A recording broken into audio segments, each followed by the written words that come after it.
मुंबई के एक बेहद अमीर और प्रतिष्ठित उद्योगपति परिवार का इकलौता बेटा रोहन कई सालों से लंदन में रहकर अपना व्यापार संभाल रहा था और धीरे धीरे वह अपने घर परिवार और रिश्तों से भी दूर होता चला गया था। उसकी जिंदगी में अब सिर्फ पैसा, बिजनेस मीटिंग्स, पार्टियां और बड़ी बड़ी डील्स ही रह गई थी। रिश्तों की गर्माहट और अपनों का साथ उसके लिए जैसे महत्वहीन होता जा रहा था। एक सुबह अचानक उसके फोन पर लगातार कॉल आने लगी और स्क्रीन पर उसके चाचा का नाम चमक रहा था। रोहन ने थोड़ी देर तक कॉल को अनदेखा किया क्योंकि वह अपने ऑफिस के जरूरी काम में व्यस्त था। लेकिन जब कॉल बार बार आने लगी तो उसे लगा कि जरूर कोई जरूरी बात होगी। जैसे ही उसने फोन उठाया, उधर से घबराई हुई आवाज सुनाई दी। चाचा ने बताया कि उसकी माँ की तबीयत अचानक बहुत ज्यादा खराब हो गई है और उन्हें अस्पताल में भर्ती कराना पड़ा है। यह सुनते ही रोहन का दिल धड़क उठा और उसने बिना देर किए भारत लौटने का फैसला कर लिया। कई महीनों बाद अपने देश लौटते समय उसके मन में अजीब सी बेचैनी थी। लंबे सफर के दौरान उसके दिमाग में पुराने दिनों की कई यादें घूमने लगी। उसे याद आया कि करीब 8 महीने पहले उसने अपने पिता के कहने पर एक लड़की से शादी की थी। उस लड़की का नाम अनन्या था, जो एक छोटे शहर के साधारण परिवार से थी। अनन्या बेहद सरल, शांत और संस्कारी स्वभाव की लड़की थी। शादी के शुरुआती दिनों में उसने पूरे दिल से उस रिश्ते को निभाने की कोशिश की थी, लेकिन रोहन ने कभी उस रिश्ते को दिल से स्वीकार नहीं किया। उसे लगता था कि यह शादी उसकी आजादी और सपनों के बीच एक दीवार बन गई है। कुछ महीनों बाद ही उसने अनन्या को उसके मायके छोड़ दिया और खुद विदेश लौट गया। उस समय अनन्या ने रोहन को बताया था कि वह माँ बनने वाली है, लेकिन रोहन ने उस बात को भी हल्के में ले लिया और अपनी जिंदगी में आगे बढ़ गया। आज जब वह सब कुछ याद कर रहा था तो उसके दिल में हल्का सा अपराध बोध उठने लगा। भारत पहुंचते ही वह सीधे उस अस्पताल की ओर गया जहां उसकी मां भर्ती थी। अस्पताल के बाहर और अंदर मरीजों की भीड़ और हलचल थी। इसी भीड़ के बीच अचानक उसकी नजर एक ऐसे दृश्य पर पड़ी जिसे उसने कुछ पल के लिए बिल्कुल स्तब्ध कर दिया। एक गर्भवती युवती दर्द से कहराते हुए अस्पताल के दरवाजे के पास बैठी थी और मदद के लिए लोगों के तरफ देख रही थी।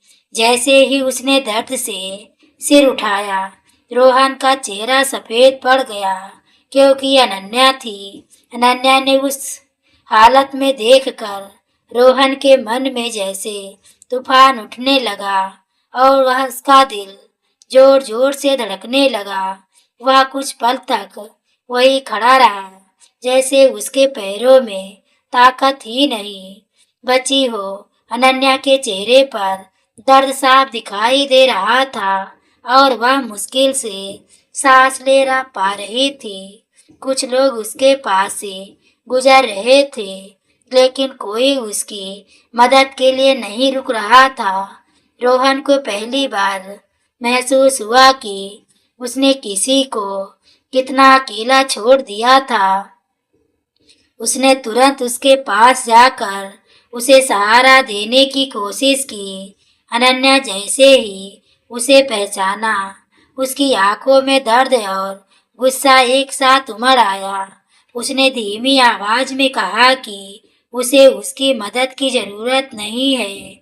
यह सुनकर रोहन के दिल में जैसे किसी चुभन पैदा कर दी, लेकिन वह चुप नहीं रहा और तुरंत डॉक्टर को बुलाने के लिए दौड़ा। कुछ ही देर में डॉक्टर और नर्स वहां पहुंच गए। अनन्या को स्ट्रेचर पर लिटाकर इमरजेंसी वार्ड में ले जाया गया।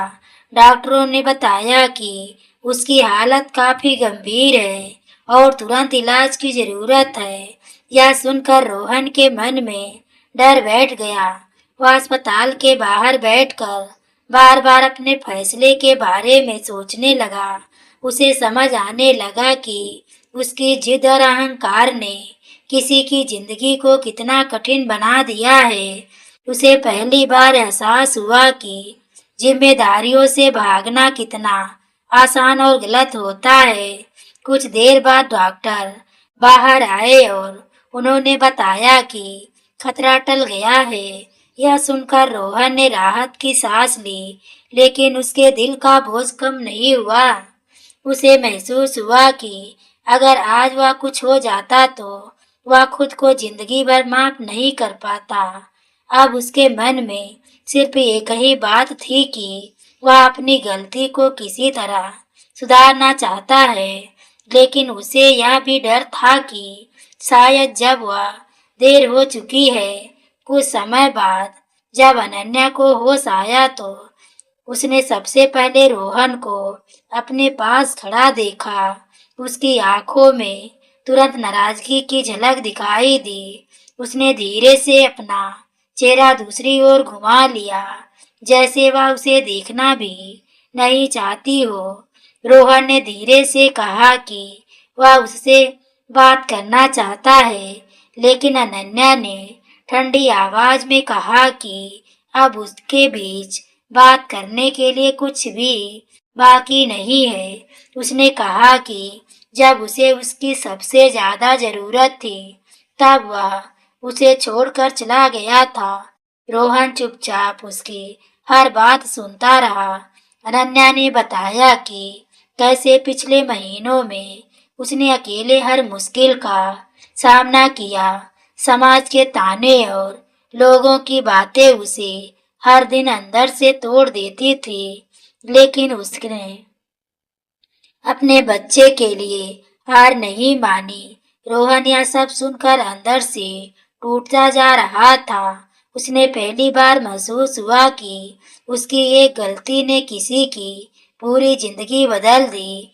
उसने अनन्या से कहा कि वह अपनी गलती सुधारना चाहता है, लेकिन अनन्या ने साफ शब्दों में कहा कि भरोसा टूटने के बाद उसे जोड़ना बहुत मुश्किल होता है। उसकी आंखों में भरे आंसू बता रहे थे कि उसने कितना दर्द सहा है। रोहन के पास कोई जवाब नहीं था। रोहन ने तय किया कि चाहे अनन्या उसे माफ करे या ना करे, वह अब अपनी जिम्मेदारी से पीछे नहीं हटेगा। वह हर दिन अस्पताल आने लगा और अनन्या की जरूरतों का ध्यान रखने लगा। वह डॉक्टरों से उसकी तबीयत के बारे में पूछता और हर छोटी बड़ी चीज का इंतजाम करता। अनन्या यह सब देखती थी, लेकिन उसके मन में अब भी दूरी थी। उसे डर था कि कहीं यह सब कुछ दिनों की भावुकता ना हो। लेकिन रोहन ने बिना कुछ कहे सिर्फ अपने कर्मों से सब साबित करने की कोशिश की। धीरे धीरे समय बीतने लगा और उसके व्यवहार में सच्चाई दिखाई देने लगी। अनन्या के दिल में भी थोड़ी सी नरमी आने लगी। हालांकि उसने अभी भी अपने दिल को पूरी तरह खुलने नहीं दिया था। एक रात अचानक अनन्या की तबीयत कुछ ज्यादा बिगड़ गई। डॉक्टरों ने तुरंत ऑपरेशन करने का फैसला किया। रोहन अस्पताल के बाहर बेचैनी से टहलता रहा। उसकी आंखों में डर साफ दिखाई दे रहा था। उसे पहली बार किसी को खोने का डर महसूस हुआ। घंटों तक ऑपरेशन चलता रहा और हर मिनट उसे एक युग जैसा लग रहा था। आखिरकार डॉक्टर बाहर आए और उन्होंने बताया कि माँ और बच्चा दोनों सुरक्षित हैं। यह सुनकर रोहन की आंखों में राहत के आंसू आ गए। उसे लगा जैसे भगवान ने उसे दूसरा मौका दिया है। कुछ समय बाद अनन्या ने एक प्यारे से बेटे को जन्म दिया और पूरे परिवार में खुशी की लहर दौड़ गई। रोहन ने जब पहली बार अपने बेटे को गोद में लिया तो उसका दिल भावनाओं से भर गया। उसे महसूस हुआ कि जिंदगी ने उसे अपनी गलती सुधारने का एक मौका दिया है। अनन्या उसे चुपचाप देख रही थी। उसके चेहरे पर अब पहले जैसी नाराजगी नहीं थी। रोहन ने कहा कि वह कभी उसे और अपने बच्चे को अकेला नहीं छोड़ेगा। अनन्या ने कुछ पल सोचा और फिर हल्की सी मुस्कान दे दी। उस मुस्कान में माफी भी थी और एक नई शुरुआत की उम्मीद भी। रोहन ने समझ लिया कि जिंदगी ने उसे दोबारा मौका दिया है और इस बार वह उस मौके को कभी खोना नहीं चाहता था। कमरे में मौजूद सभी लोगों की आंखों में खुशी के आंसू थे। उस दिन सिर्फ एक बच्चे का जन्म नहीं हुआ था, बल्कि एक टूटे हुए रिश्ते को भी नई जिंदगी मिल गई थी। रोहन और अनन्या की कहानी यह सिखाती है कि इंसान अगर अपनी गलती स्वीकार कर ले